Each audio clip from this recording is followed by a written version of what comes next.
X107.5, that is Cold War Kids, Love is Mystical. That's the name of their new one. My name is Ross Mahoney. Good afternoon. Live in the studio right now, we've got the new Politics. What's up, fellas? What's up? Big up? What's up? It's a party. So what's it been, all of 6 days since I've seen you? Yes. Yeah, South by Southwest is 6 days too long. Yeah. We had to You gotta get your Ross fix, right? we had to get our Ross fix. That kind of sounds like a drink. Yeah. It does, the Ross fix, right? Yeah. The new Vegas drink, the Ross fix. We saw you guys at brunch and had a quick little, get together. We talked for a minute, and then you guys rocked out with Weezer that night. We did. That was So awesome. That was incredible. Yeah. You guys know who the comedian Doug Benson is? I don't. The comedian. Yeah. He's the super high meat guy. Am I thinking of the right guy? I think so. I know he's done a lot of like VH1 programs. He was sitting right behind me during your set and during Weezer's show and just smoking weed the entire time. Oh, yeah, that's him. That's the guy. Yeah. Oh, wow, he was there. That's That awesome. sounds for amazing. So for you, the show just gradually got more and more chill. Oh, yeah, no, definitely. You're just like, they want me to jump, but I don't know, man. I'm like, yeah, this is getting better and better. Yeah. But it sounds great. Now, you guys have done South by before. What's that experience like for you?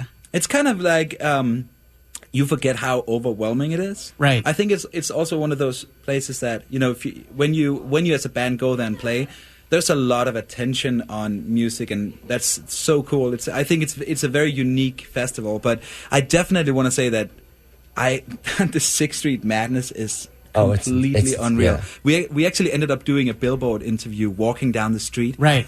I started sweating. The mic was just slowly like sliding out of my hand. It was crazy. But I think as a band and like what it gives musicians and how much it does for the music and the music industry, it's such a cool experience, and there really is a lot of good things happening, and a lot of amazing bands get to play there. I think there's also a very positive side to it, like just the whole celebration of different genres of music and people expressing themselves, and that like unity of what music can do and the power that it has.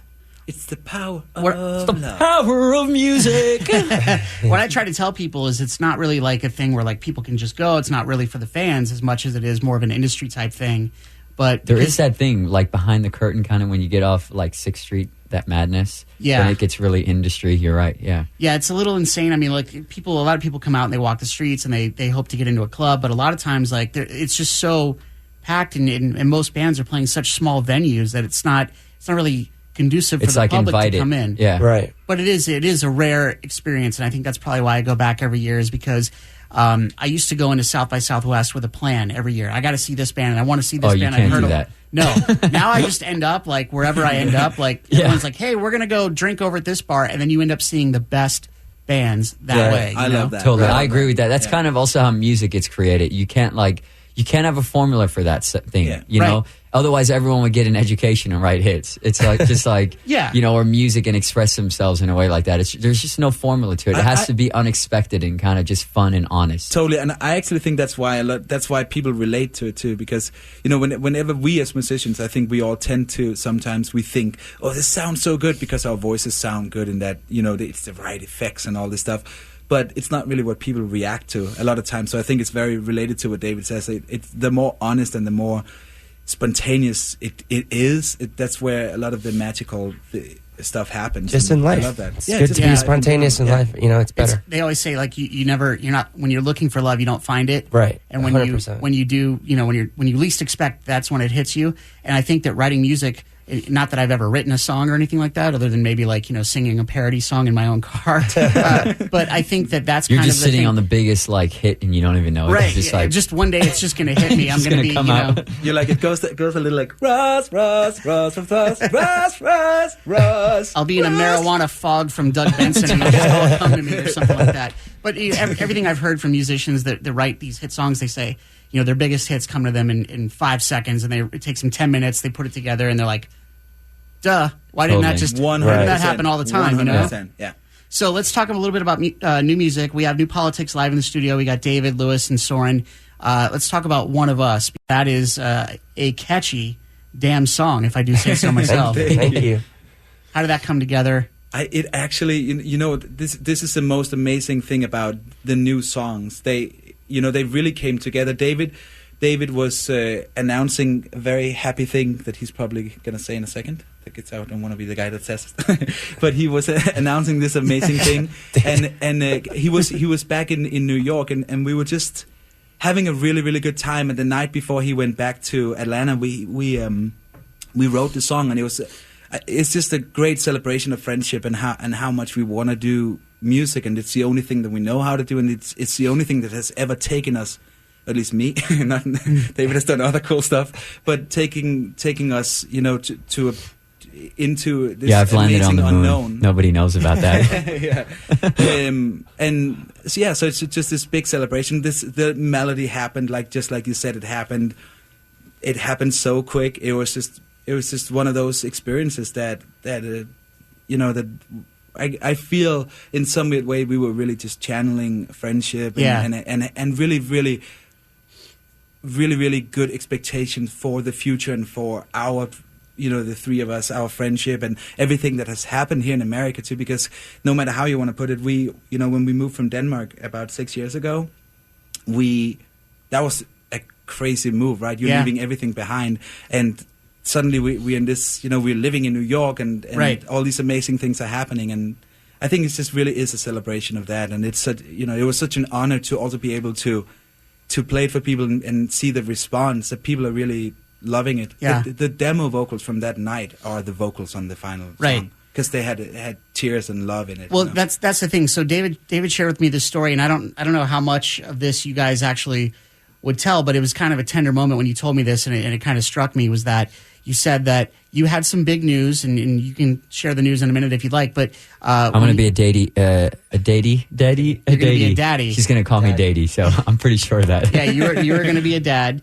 And when you shared that news with Soren, you said that you guys just had a couple days where you just spent time together as friends, and you were, in the process, or did you already move to Atlanta? Yeah, it's a really scary situation, because it's such a big change that is going to take over your life and become your priority. But at the same time, you have to make that priority adapt to what you already have and are. So it's like finding that ground of, adapting, and also it just makes you reflect a lot, because you reflect on why you are where you are, why you are who you are, and that has a lot to do with your friends, your surrounding, what you've gone through and experienced, and it's important to not take that for granted and celebrate it, and also be reminded of it. And I think that's something that in general, just the planet could use every once in a while. And I think we kind of really nailed that, with this song. Well, you guys, that's the thing. Is you have this friendship, and you were able to vocalize that and verbalize that in this song, which is great. And you worked with Butch Walker, right? Yes, amazing. Jesus, he's amazing, right? He's also one of the most genuine people I've ever met in my entire life. So simple, and I mean that in the most the hardest way to be, if that makes sense. I mean, he's worked with everyone from Pink to Seven Dust. It's amazing. And his own thing, his own he's just so experienced, talented. He's just the core of what he does is just in the box. Yeah, nailed. He's great. Now, a question for you, David. Now that you're going to be a father, we just recently had Incubus here in the studio, and Mike shared with us that he's going to have kids. And but he's not as cool as me. He's having twins. He might have twice. He's way cooler than you, actually. Anyone in Incubus is cooler than us. And, unfortunately. Dan Reynolds from Imagine Dragons was recently on with David Mahoney, and he said the same thing. He's got another kid on the way. He's also not as cool as me.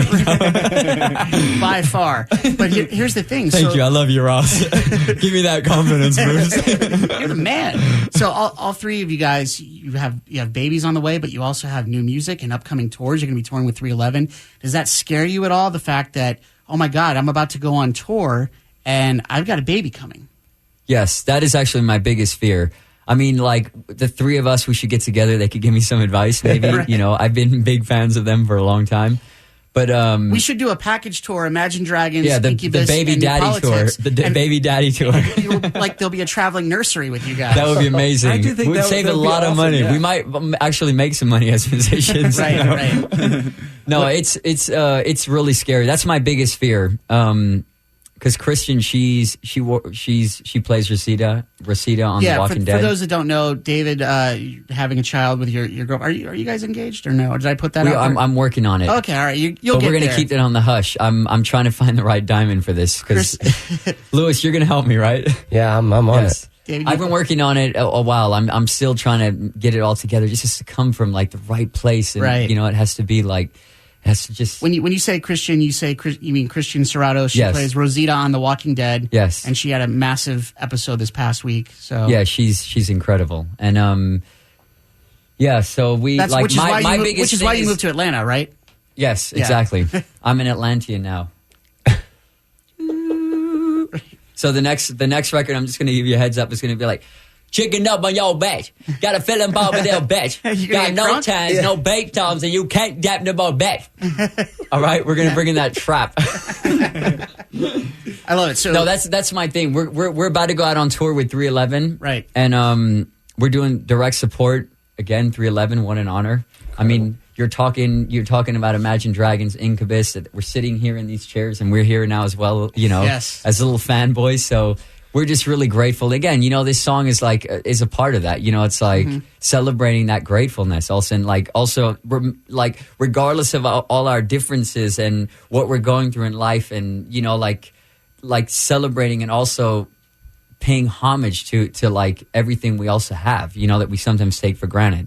And I think that's just how I'm going to approach this whole experience with having a baby, because there's so much I have to learn, and I've so many people, Capone, everyone's like giving me advice and stuff, and me and Christian are talking about it and making it work out. Especially me, I'm giving you a lot of advice. Yes, he has a lot of babies. Capone just had twins, so don't drink the water after yes, him. Exactly. I'm not as cool as Capone. I don't have twins, unfortunately, but.